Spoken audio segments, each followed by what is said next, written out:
Look, I don't want to be insulin resistant. No one does. No one does. So tell me how it happens. Yeah, right. Yeah. So the origins are so important because it helps us understand why we've gotten into the situation we are, where it's the most common problem worldwide. There are two pathways to insulin resistance. So two roads that get to the same destination. Again, the destination being insulin resistance. There's the fast lane, which I call fast insulin resistance, and it actually has 3 lanes, which I'll describe in a moment. Then there's the slow insulin resistance, which is it takes a little longer to get there, but at the same time, it takes a little longer to get away from it. So I'll start with fast insulin resistance because the slow one ends up getting a little excitingly complicated, but in a cool way. So with fast insulin resistance, there are 3 things that I could take you to a clinical lab and I could make you insulin resistant in 6 hours with either of these 3 things. But as quickly as it settles in, if I remove those things, your insulin resistance would go away. So these are fast causes, and they're fast resolution. They are stress is a primary cause of fast insulin resistance. So too is inflammation. And then lastly, and this is going to sound somewhat paradoxical, too much insulin is also a cause. And I'll end with that one because I think it's the most important. Then transition to slow insulin resistance. So anytime the body is experiencing too much stress, it will very quickly become insulin resistant. Now, as a professor who teaches endocrinology, no surprise, I define stress in the context of hormones. And there are 2 primary stress hormones, cortisol and what we call in the US epinephrine, or in the UK adrenaline. Those are the 2 stress hormones. Now, those hormones are very distinct. They have almost nothing in common. But like when you are feeling a little stressed, it's both of those, especially adrenaline/epinephrine, that are making you feel a little jittery. It's making your heart beat a little faster. You're a little more alert. That all starts to play into a stress response.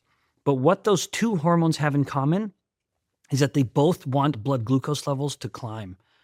It's kind of their way of saying, hey, we don't really know what's going on right now, but we want to be ready to run away, that's the fight or flight kind of aspect to stress. And so they want to push blood glucose levels up, and they do very well.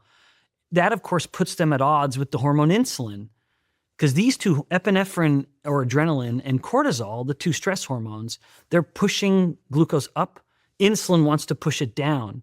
So the more the body has those stress hormones elevated, because of, say, sleep deprivation, that's a very effective way to increase cortisol.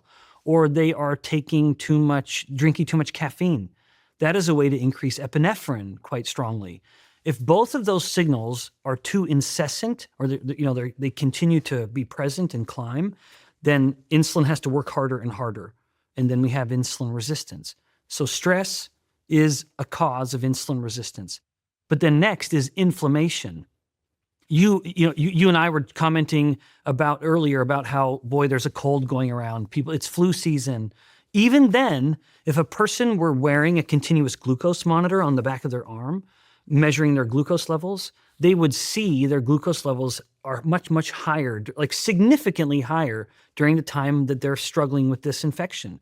That is a reflection of insulin resistance. Insulin's having a harder time keeping the blood glucose levels in check. Anytime inflammation is up, insulin resistance will be up as well. Even in things like autoimmune diseases, there are reports in humans that document the degree to which someone has, say, active rheumatoid arthritis. Their joints are achy because of an autoimmune attacking of the joints. They will note on some days, like every autoimmune disease, there is an ebb and a flow. Some days it's good, some days it's bad. And on the bad days, if you measure their insulin resistance, it is absolutely locked with the degree to which their immune system is turned on or off, or higher or lower. So inflammation is another cause. And then the last one of the fast lane of insulin resistance is too much insulin itself. Now, the astute listener will realize the kind of circular thing I've just presented by invoking high insulin as a cause of insulin resistance, because they will also think, but wait a minute, Ben, you just said that high insulin is also a consequence of insulin resistance. That, back to the bouncer knocking on the door of the muscle cell, if one bouncer wasn't enough, or one molecule of insulin wasn't enough, the body will say, okay, well, let's send 10 molecules of insulin. So high insulin is both a consequence of insulin resistance, but it's also a cause. And this is reflective of a fundamental principle in all of biology, that if there is too much of a stimulus, a cell, if it's capable, will try to become resistant to that stimulus. This would be like a funny analogy of in the Bikman home. My darling wife is home with the children. That is what she wants to do. She is full-time mom. When I'm home, and I try to be home as much as I can, it's funny for me to note the difference in how quickly we each respond to our children. I will hear my child saying, "Mom, Mom, Mom," and she's not responding.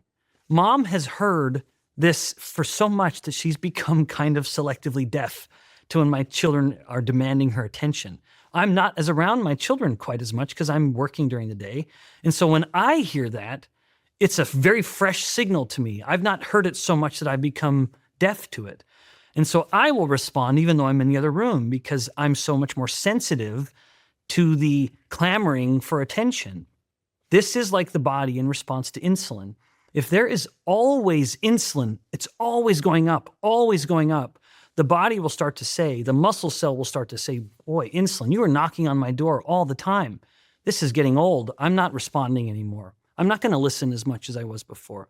So in that sense, insulin, too much insulin becomes a cause of insulin resistance. And back to what I said earlier, I could take you into the lab, start infusing you with just a little drip of insulin to increase your insulin, and over just a few hours, you would become demonstrably less sensitive to it than you were before we started. But again, as I take that away, give your body a few hours and it's back to normal. In every one of those instances, it's a fast onset and it's also a fast solution if we can take it away.